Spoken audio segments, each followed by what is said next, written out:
Bismillahirrahmanirrahim. Alhamdulillahirabbil alamin wassalatu wassalamu ala asyrafil anbiya wal mursalin sayyidina Muhammadin wa ala alihi washabbihi ajma'in. Amma ba'd. Berjumpa kembali dengan kami. Kita akan melanjutkan pembahasan kita tentang puasa. Kemarin kita sudah bahas tentang rukun-rukun puasa. Yang mana rukun puasa ada dua, kemarin sudah kita bahas. Silahkan lihat di video sebelumnya. Sekarang kita sampai ke pembahasan sunanus shaum wa Ramadan. Sunnah-sunnah puasa dan sunnah-sunnah di Ramadan. Sunnah ini penting. Kenapa?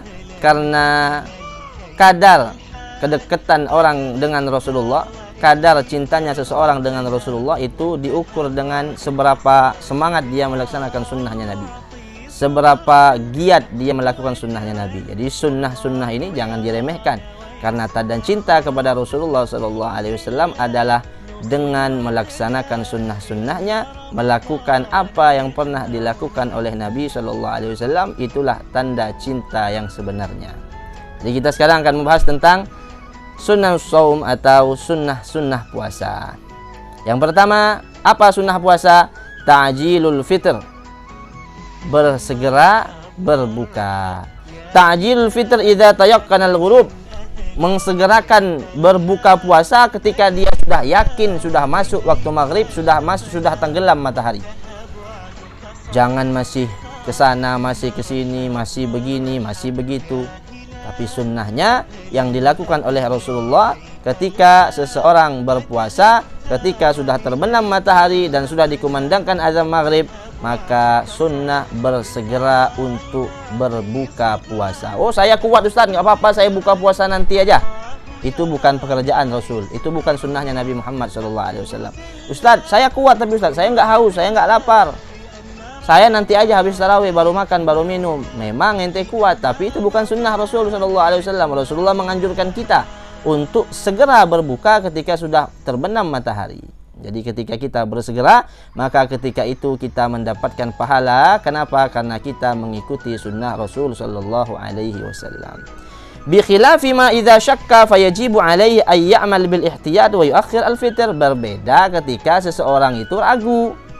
Ada seseorang yang ragu, oh kayaknya belum maghrib, saya ragu belum masuk maghrib nih kayaknya. Kalau dia ragu, maka dia harus berhati-hati dengan cara mengundur berbukanya sampai dia yakin bahwasanya itu sudah waktunya berbuka puasa.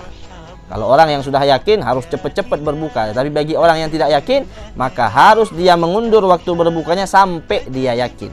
Di sunnah yang pertama itu dia adalah menyegerakan berbuka ketika orang sudah yakin bahwasanya sudah masuk waktu berbuka puasa. Kemudian sunnah yang kedua, as-sahur walau bi jur'ati ma. Sahur itu adalah sunnah Rasul sallallahu alaihi wasallam. Sebagaimana sabda Rasulullah, tasahharu fa inna fis sahur barakah. Sahurlah kalian, kata Rasulullah sallallahu alaihi wasallam, karena dalam sahur ada keberkahan. Makanya harus sahur walau bi jur'ati ma, walaupun hanya dengan seteguk air, walaupun hanya dengan segelas air, walaupun hanya dengan satu kurma, walaupun hanya dengan roti. Intinya kita sahur. Ketika kita sahur, maka kita mengikuti Nabi dan kita mendapatkan pahala dari Allah Subhanahu wa taala, karena sahur adalah sunnah Rasulullah sallallahu alaihi wasallam. Apa hikmah dari sahur? At-taqawi 'ala shaum, supaya kita kuat dalam melaksanakan puasa. Pagi bisa duha, siang bisa membaca Al-Quran yang banyak, giat dalam ibadah. Kenapa? Karena tadi malam kita sudah niat ketika sahur supaya kita ini semangat di dalam melaksanakan ibadah puasa. Fayusannu walau li syab'an, maka disunnahkan, tetap sahur itu tetap disunnahkan walaupun bagi orang yang kenyang. Saya kenyang Ustaz, udahlah saya nggak usah sahur. Maka ketika ente tidak sahur, ente tidak mendapatkan sunnah Rasul sallallahu alaihi wasallam dan tak dapat pahala dari Allah Subhanahu wa taala. Maka rugi kalau orang tidak sahur. Wa kaunuhu birutabin fatamrin kal fitr. Maka sunnahnya itu sahur sama seperti berbuka, yaitu dengan kurma. Wa yadkhulu waktu suhur min muntasafil lail. Kapan masuk waktu sahur itu Ustaz?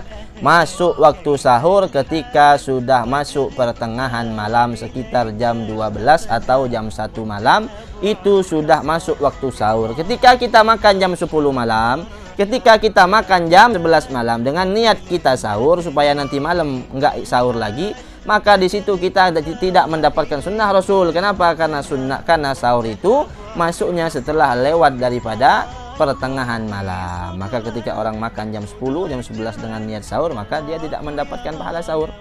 Karena waktu sahur itu masuk setelah muntasaful lail atau pertengahan malam. Itu sunnah yang kedua. Sunnah yang ketiga, ta'khirus suhur bihaitsu la yafhusyut ta'khir. Sunnah yang ketiga adalah mengakhirkan sahur. Sahurnya itu diakhirkan. Nah, diakhirkannya itu apa? Kata sahabatnya, kata Rasulullah Shallallahu Alaihi Wasallam, dulu Nabi ketika ditanya sahabat Nabi itu mengakhirkan sahurnya seperti apa? Sahabat-sahabat bertanya, sekiranya membaca 50 ayat atau sekitar 15 menit atau 20 menit sebelum fajar. Sebelum azan subuh 15 menit atau 20 menit itu kita melaksanakan sahur. Kenapa? Karena Nabi dulu kalau sahur, setelah sahur itu Nabi membaca sekitar 50 ayat, masuk waktu subuh. Sudah terbit fajar.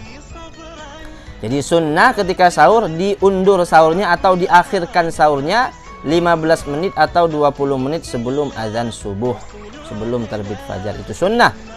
Jadi kalau jam 2 sunnah sih sahur jam 2 karena dapat pahala sahur, tapi nggak dapat pahala mengakhirkan sahur.